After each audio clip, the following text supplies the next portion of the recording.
तो क्या हालचाल सत श्री अकाल, मैं हूं ऑन मैन एंड गाइस आज हम लोग बात करने वाले हैं भुवन बाम के बारे में। तो भुवन बाम इस वजह से सॉरी बोले। यस गाइस, उनका ताजा खबर सीजन 2 रिलीज होने वाला है एंड ऑफ कोर्स प्रमोशंस वगैरह वो कर रहे हैं बहुत सारे सिटीज में जाके। वैसे ही रिसेंटली वो पुणे के एक मॉल में भी गए थे अपने फैन से मिलने, बट ड्यूरिंग दिस इवेंट इतने ज्यादा लोग वहां पर आ गए जैसा कि आप इस क्लिप में देख सकते हो कि मैनेजमेंट इश्यूज वगैरह होने लगे। तो इस वजह से भुवन बाम सॉरी बोलते हुए अपने फैंस को लिखे, आई लव यू पुणे, अगली बार बेहतर तैयारी के साथ आऊंगा, sorry if anybody got hurt. तो नीचे एक फैन की तरफ से भी एक कमेंट आया था, I was there but the crowd was too much and management was not proper also, इस वजह से मेरे को चोट भी लगी and I got out on urgent basis, but yes बाहर जाते जाते मैं आपको दूर से एक बार देख पाई। तो भुवन बाम फिर से अपोलोजाइज करते हुए उनको लिखे, I am so sorry this happened, next time जब मैं आऊंगा I will take proper precautions, take care. तो चलिए अब आगे बढ़ते हम लोग बात करने वाले हैं एल्विश यादव के बारे में। तो एल्विश यादव के ईसीएल मैच के दौरान एक सीरियस सिचुएशन हो गया था। Yes guys, according to some reports बताया जा रहा है कि जब एल्विश यादव वर्सेस मुनावर वाला ईसीएल मैच था कल, उसके दौरान एल्विश यादव को रिपोर्टेडली मिले थे एंड ये सब चीज ऑफ कोर्स कैजुअली नहीं लिया जा सकता है, इट्स वेरी सीरियस। तो police also got involved and कुछ देर के लिए मैच रुक गया था एंड कुछ टाइम के लिए स्टेडियम खाली भी करा दिया गया था। लेकिन ऐसा नहीं है कि ये एंटिसिपेटेड मैच नहीं हुआ, ये बिल्कुल हुआ। It was a very entertaining match and एक टाइम पे इसका पीक वॉचिंग गया था 3.2 लाख का भी, और एल्विश यादव की टीम ने मुनावर की टीम को हरा दिया बाय 4 विकेट्स। और कल खाली यही एक मैच नहीं था, और भी 2 मैचेस थे। चलिए मैं आप लोग को उसका रिजल्ट्स बता देता हूं एंड करंट स्टैंडिंग्स क्या है, कौन ऊपर है कौन नीचे है वो भी बता देता हूं। फर्स्ट मैच हुआ था वो लखनऊ लायंस इजीली जीत लिए, डोमिनेट करके डायनेमिक दिल्ली को, वो 96 रन चेज कर लिए थे 4.1 ओवर्स में। फिर सेकंड मैच में हर्ष बेनीवाल वर्सेस फुकरा इंसान का मैच था एंड हर्ष बेनीवाल की टीम ने धमाल मचा दिया, वो 10 ओवर में 228 रन बनाए, which is the highest score of the tournament till now end of course eventually they one the match by 45 runs. बाकी करंट स्टैंडिंग्स क्या है टेबल में, पॉज करके आप रीड कर सकते हो। फर्स्ट में एल्विश यादव का टीम चल रहा है, सेकंड में मुनावर की टीम, थर्ड में लखनऊ लायंस, फोर्थ में पंजाब दैट इज हर्ष बेनीवाल की team and bottom of the table में है बैंगलोर बैशर्स, फुकरा इंसान की टीम। वो 3 में से तीनों मैचेस हार गए। तो या गाइस, आपको क्या लगता है ईसीएल कौन सा टीम जीतेगा? मेरे को कमेंट्स में अपना ओपिनियन जरूर बताना। तो चलिए अब आगे बढ़ते हम लोग बात करने वाले समय रैना के बारे में। तो समय रैना अपने new India's got latent episode के बारे में बात की है। यस गाइस, फाइनली कल वो एक नया इंडियाज गॉट लेटेंट का एपिसोड रिलीज कर दिए हैं, जिसमें कि ऑफ कोर्स बहुत ही अच्छा रिस्पॉन्स आया। जब इसका लाइव प्रीमियर चल रहा था तब एक टाइम में इसका कॉन्करेंट व्यूअरशिप 218K क्रॉस कर लिया था, जिस पर रिएक्ट करते हुए समय रैना लिखे, oh my God thank you all. वो व्यूअर्स को तो थैंक यू बोले ही, बट पार्टिसिपेंट्स को भी थैंक यू बोलते हुए अपने स्टोरी में लिखे कि जो परफॉर्मर्स आते हैं पार्टिसिपेट करते हैं लेटेंट शो में, वो लोग जोक्स को बहुत ही स्पोर्टिंगली लेते हैं एंड बहुत सारे लोग डरे हुए भी रहते हैं, बट स्टिल वो परफॉर्म करते हैं। नो मैटर जितना अच्छा या फिर बुरा परफॉर्मेंस हो, भाई आपके अंदर रियल गट्स है and it takes a lot to put yourselves out there. Anyways, चलिए अब आगे बढ़ते हम लोग बात करने वाले हैं पुनीत सुपरस्टार वर्सेस पूरव झा के बारे में। तो पुनीत सुपरस्टार इस वजह से पूरव झा को रोस्ट किए। यस गाइस, रिसेंटली मैंने आप लोगों को बताया था कि पूरव झा जे कम्युनिकेशन के ऊपर एक पैरोडी वीडियो अपलोड किए थे। वेल, इस वीडियो को लेकर शायद से पुनीत सुपरस्टार उनसे खुश नहीं थे एंड उन्होंने ये कहा,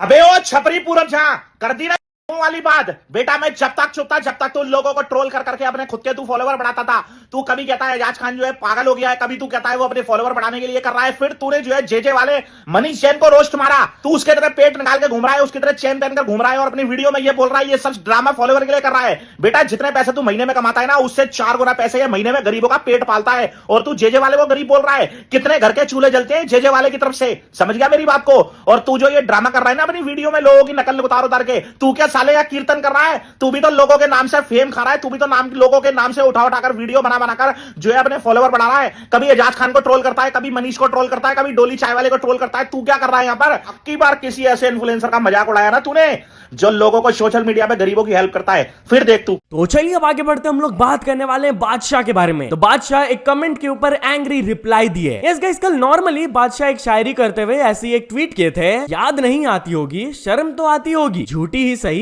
कसम तो खाती होगी, जिस पर एक पर्सन नीचे रिप्लाई किए थे उनको, ट्रस्ट मी भाई कोई सेंस नहीं बन रहा है दोनों लाइंस का, डिलीट कर दो। इस पर बादशाह रिप्लाई देते हुए कहे, सेंस तो तेरे पैदा होने का भी नहीं है, वापस जाएगा। तो चलिए अब आगे बढ़ते हम लोग बात करने वाले हैं यूट्यूबर के बारे में हु क्रॉस द लाइन। तो गाइस, एक यूट्यूबर है वाईटी ज्ञान अभिषेक, वो एक दूसरे यूट्यूबर कैजुअली को स्ट्राइक दे दिया and it was very wrong. जहां गाइस एक दिन पहले कैजुअली पोस्ट करके बताए थे अपने सब्सक्राइबर्स को कि उनके चैनल में कॉपीराइट स्ट्राइक आ गया है एंड वो दिया गया है उनके ही जॉनर के यूट्यूबर वाईटी ज्ञान अभिषेक के तरफ से। अब कॉपीराइट स्ट्राइक एक बहुत ही डेंजरस चीज होता है, आपके चैनल का रीच अफेक्ट हो जाता है, आपका चैनल टर्मिनेट होने के भी चांसेस बढ़ जाते हैं। इसलिए कैजुअली वाईटी ज्ञान अभिषेक को रीच आउट करने की बहुत कोशिश किए थ्रू इंस्टाग्राम, कंटिन्यूअसली उनको वो मेल्स किए, उनके यूट्यूब चैनल में जाकर कमेंट्स भी किए, बट वो उनको रिप्लाई तक नहीं दे रहे थे। इनफैक्ट कैजुअली ये भी एलिगेशंस लगाए कि वाईटी ज्ञान अभिषेक दूसरे यूट्यूबर्स को भी स्ट्राइक्स दे रहे हैं। भाई लिटरली वो अपने वीडियो में उनका बस फ्यू सेकंड्स का क्लिप यूज किए थे एंड उसके वजह से वो स्ट्राइक दे दिए। तो इसके बाद वाईटी ज्ञान अभिषेक की तरफ से भी एक रेस्पॉन्स आया, उन्होंने रीजन दिया ऑफ द स्ट्राइक कि वो अपने वीडियो को लेकर अपने कंटेंट को इतने मेहनत से बनाते हैं, पॉडकास्ट में लाते हैं, सबका इंटरव्यू लेते हैं एंड कुछ लोग बस उनके क्लिप को यूज कर लेते विदाउट एनी क्रेडिट्स। अगर वो क्रेडिट्स देते हैं तो फिर दिक्कत नहीं होता, बट गेस व्हाट, कैजुअली अपने ओरिजिनल वीडियो में उनको क्रेडिट्स भी दिए थे, जैसा कि आप देख सकते हो। एंड इसीलिए इवेंचुअली वाईटी ज्ञान अभिषेक को स्ट्राइक हटाना पड़ा अपने चैनल से एंड कैजुअली लिखे फाइनली दोस्तों कॉपीराइट हट गया, ये सब आपके सपोर्ट के बिना नहीं हो सकता था, आप सभी लोगों को दिल से बहुत शुक्रिया। चलो अच्छा है भाई ये चीज सॉर्ट आउट हो गया, क्योंकि एक स्ट्राइक बहुत ही खतरनाक चीज होता है for any YouTuber and I personally feel कि एज अ यूट्यूबर आपको दूसरे क्रिएटर को बिल्कुल भी स्ट्राइक नहीं देना चाहिए अनलेस बहुत ही ज्यादा जरूरत हो। बट एनीवेज चलिए अब आगे बढ़ते हम लोग बात करने वाले फ्लाइंग बीस्ट के बारे में। तो ये क्रिएटर को फ्लाइंग बीस्ट के ब्रांड को प्रमोट करने की वजह से थोड़ा सा क्रिटिसिज्म मिल रहा था एंड वो अपना रिप्लाई दिए। यस गाइस, बेसिकली इंस्टाग्राम में एक क्रिएटर है दीपक ठाकरान, वो रिसेंटली फ्लाइंग बीस्ट के ब्रांड रोजियर फूड्स का A2 घी को प्रमोट किए थे, जिसके बाद कुछ लोग उनको क्रिटिसाइज करके बोल रहे थे कि भाई आप कुछ पैसों में बिक गए, क्यों प्रमोशन कर रहे हो ये वो, जिस पर रिप्लाई देते हुए उन्होंने ये कहा,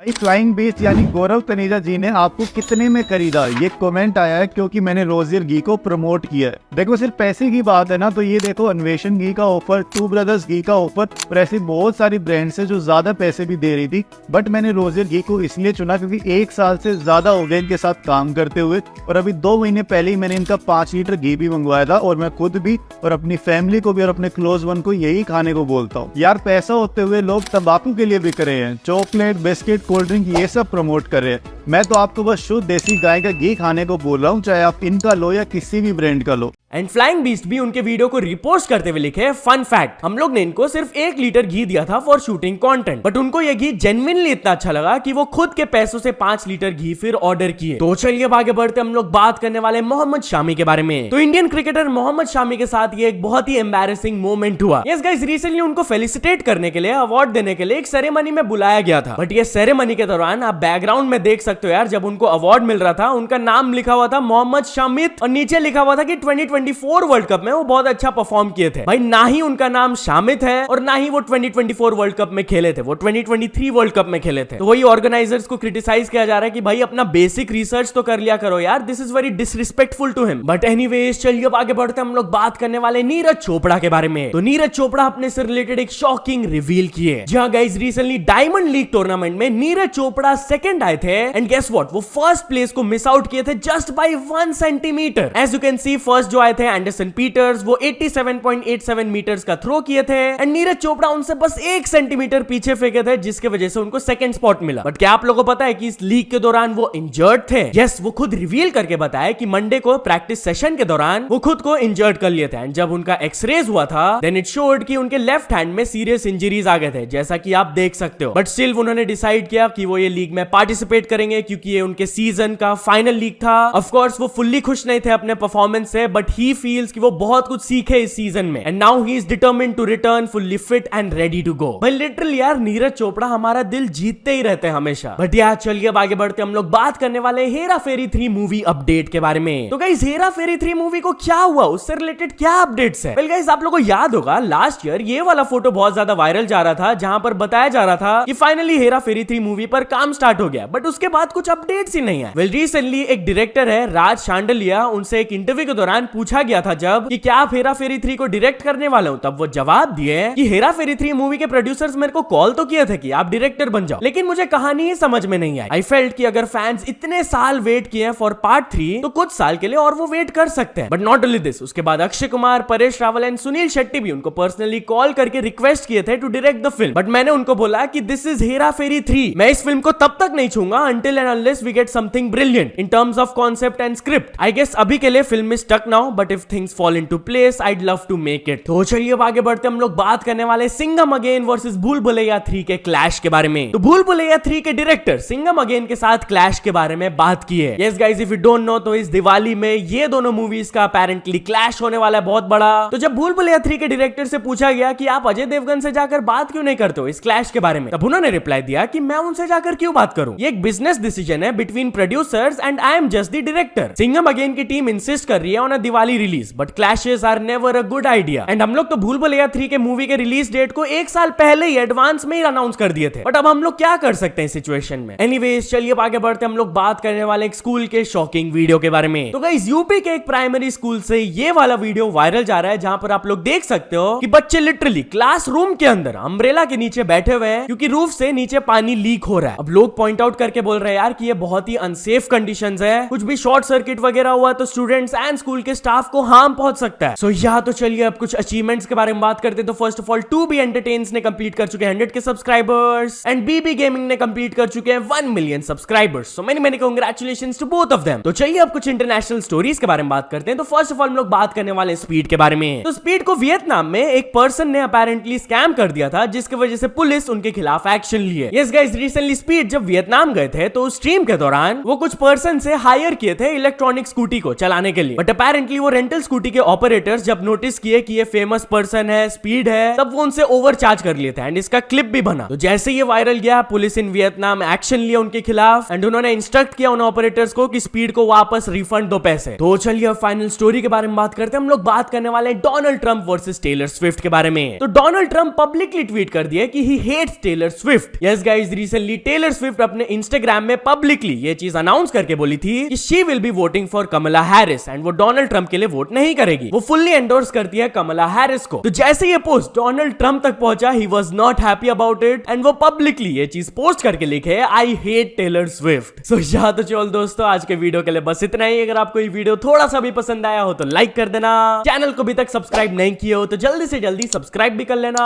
न्यूज सबमिशन का लिंक डिस्क्रिप्शन में, वहां से जाके आप कुछ न्यूज भेजोगे तो आपको क्रेडिट्स भी मिल सकता है मेरे डिस्क्रिप्शन में। सो यस, सपोर्ट करते रहना। मिलते हैं नेक्स्ट वीडियो में, टिल देन बाय बाय।